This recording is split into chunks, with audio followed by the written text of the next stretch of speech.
Hello everyone, welcome back to our channel Chaurasiya Pathshala. तो आज हम लोग सेमीकंडक्टर टेक्नोलॉजी इक्विपमेंट्स में लेक्चर 2 पढ़ेंगे, जो कि बेस्ड है clean room basic semiconductor equipments failures. उसका बाद आता है इंट्रोडक्शन टू सेमीकंडक्टर मैन्युफैक्चरिंग, में आता है ओवरव्यू ऑफ सेमीकंडक्टर फैब क्या होगा, roles of cleaning and equipments क्या सब होगा। सबसे पहले what is a cleaning room. Cleaning room क्या होता है? कंट्रोलाइज्ड इन्वायरमेंट होता है, मिनिमाइज पार्टिकल्स होता है, टेम्परेचर ह्यूमिडिटी सभी चीज़ कंट्रोल्ड रहता है वहाँ पे। उसका आता है need for clean rooms. Micro nanometer scale devices skill बनाते हैं हम लोग इतने कम में, इसलिए प्रिवेंट कंटेमिनेशन ना हो, कोई एरर्स ना आए हमारा इसमें, इसके लिए। सोर्स ऑफ कंटेमिनेशन, सबसे बड़े सोर्स ऑफ कंटेमिनेशन हम ही लोग हैं, ह्यूमंस ही की वजह से ये सारी चीज़ें होती है। ह्यूमंस हो गए, इक्विपमेंट्स हो गए, इक्विपमेंट फेलियर्स मान लो कुछ हो गया, या फिर कहीं पे थोड़ा सा मिस्टेक भी इसको खराब कर सकता है। एयरबोन्स पार्टिकल्स हो गए। उसका था क्लीन रूम स्टैंडर्ड्स क्या था? आईओएस स्टैंडर्ड होना चाहिए, फेडरल स्टैंडर्ड 209 ही होना चाहिए।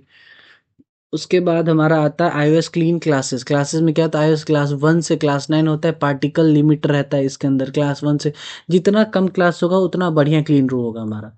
उसे क्लास 1 में क्लीन रूम होता है, ultra clean advance semiconductor fabs होते हैं वहाँ पे। क्लास 1 10 से class 100 used in IC fabrication. Balance cost and cleanlessness के लिए यूज़ होता है। क्लीन रूम डिज़ाइन होता है यहाँ पे। एयर फ्लो या हैपा फिल्टर का यूज़ किया जाता है, या यूपीएलए, इन सभी चीज़ें फिल्टर्स हैं ये सारे, इसका यूज़ किया जाता है क्लीन रूम के लिए। उसका आता है laminar air flow. Unidirectional flow होना चाहिए रूम का।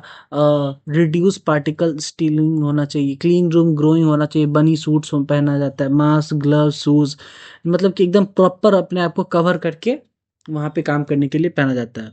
उसका आता है temperature and humidity control. Temperature and humidity control में क्या होता है? प्रिवेंट स्टैटिक यन एंड और प्रोसेस स्टेबिलिटी होना चाहिए। उसका आता है electrostatic discharge, ESD, damage to devices, ESD protection होना चाहिए। ओवरव्यू ऑफ सेमीकंडक्टर इक्विपमेंट्स में प्रोसेस इक्विपमेंट्स होना चाहिए, सपोर्ट इक्विपमेंट्स होना चाहिए। वेफर मैन्युफैक्चरिंग इक्विपमेंट्स में क्रिस्टल ग्रोथ होना चाहिए, वेफर स्लाइसिंग किया जाता है।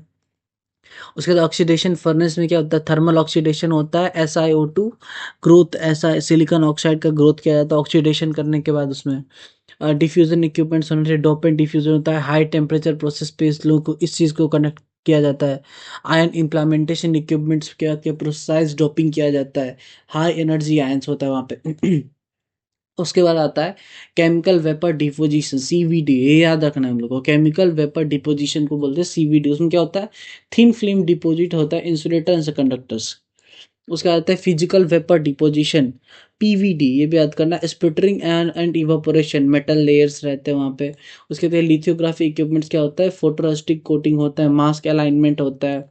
उसके बाद क्या? स्टेपर एंड स्कैनर होता है, सैट्रिक डायमेंशन कंट्रोल होता है, एडवांस नोट्स होता है हमारे पास वहाँ पे। उसके बाद आते हैं हमारे पास इचिंग इक्विपमेंट्स में क्या? वेट एंड ड्राई इचिंग होता है, पैटर्न ट्रांसफर होता है। उसके बाद प्लाज्मा इचिंग में क्या होता है? रिएक्टिव आयंस इचिंग होता है, एंटीस्ट्रोपिक फोरोबिल्स होता है, जो कि आगे ये सारा हम पढ़ेंगे। केमिकल मैकेनिकल पॉलिशिंग में CMP होता है, केमिकल मैकेनिकल पॉलिशिंग। उसमें आता है कि सरफेस प्लांटेशन का इंटरकनेक्शन लेयर्स होता है हमारे पास। उसका आता है मेट्रोलॉजी इक्विपमेंट्स में थिकनेस एंड CD मेजरमेंट होता है, प्रिसाइज कंट्रोल होता है हमारा वहाँ पे। कंट्रोल्ड हर चीज़ वहाँ पे किया गया रहता है ना, इसलिए। इंस्पेक्शन टूल्स होता है, डिफेक्ट डिटेक्शन होता है, रियल इम्प्रूवमेंट होता है वहाँ पे। पता है जब आयोना सिलिकॉन ऑक्साइड बनाया जाता है, SiO2, तो वहाँ पे ना एक मशीन लगा रहता है, उसके अंदर डिटेक्टर दिया गया रहता है, जो कि ना बताता है कि कितना ज़्यादा उस पर आयनाइज हुआ है ये। तो उसके लिए मान लो वो दिखाए कि इतना ज़्यादा हुआ, फिर उसका अगर नेक्स्ट हम लोग फिर से किसी और सिलिकॉन वेफर का बनाने जाएंगे, फिर से वो मशीन जीरो से स्टार्ट होता है। और उसका आता है पैकेजिंग इक्विपमेंट में डाइसिंग एंड बॉन्डिंग हो गया, फाइनल प्रोडक्ट हो गया हमारा यहाँ पे। उसका आता है इक्विपमेंट इंटीग्रेशन हो गया, क्लस्टर टूल्स हो गया, ऑटोमेशन हो गया। देन आता है ऑटोमेशन इन फैब्स आ गया, रोबोट एंड EMHS आ गया, रिड्यूस कंटेमिनेशन आ गया। उसके बाद इक्विपमेंट फेलियर्स में क्या होता है? Definition and impact, yield loss हो गया, यील्ड लॉस कोई ना हो, जितना ज़्यादा लॉस होगा हमारा वहाँ पे, उतना ज़्यादा हमारे IC का कॉस्ट बढ़ेगा, क्योंकि उसका पैसा तो मेंटेन करना होगा किसी और से। तो ये हमारा हो सकता है, और ये लॉन्ग टर्म के लिए होता है।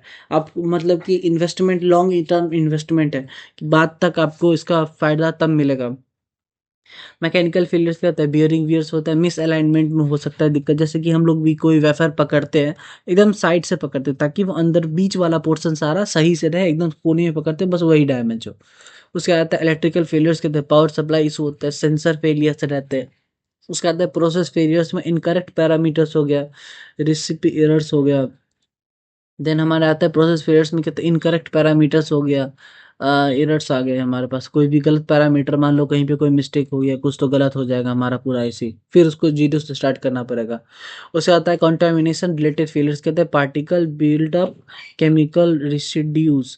उसका आता है ह्यूमन एरर्स में आ गया इम्प्रॉपर हैंडलिंग आ गया, जो पहले ही बोले कि गलत साइड से पकड़ते हैं, उसमें भी कोई गलत मिस्टेक हुई है, गलत तरीके से रख दिया, तुम्हारा पूरा ऐसे खराब हो सकता है।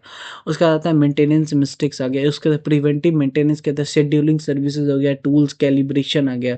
उसके बाद आ गया प्रिडिक्टिव मेंटेनेंस, सेंसर डाटा या एआई बेस्ड मॉनिटरिंग होता है हमारा वहाँ पे, ताकि रोबोट वगैरह बनाएगा ना तो फिर हमारा एकदम करेक्ट बनेगा, क्योंकि वो एकदम एक्यूरेट काम करते हैं ना, इसलिए रूट कॉज एनालिसिस के फेलियर एनालिसिस मेथड होता है फिनिश बॉन्ड, FMEA, ये देख लेना फुल फॉर्म आप लोग।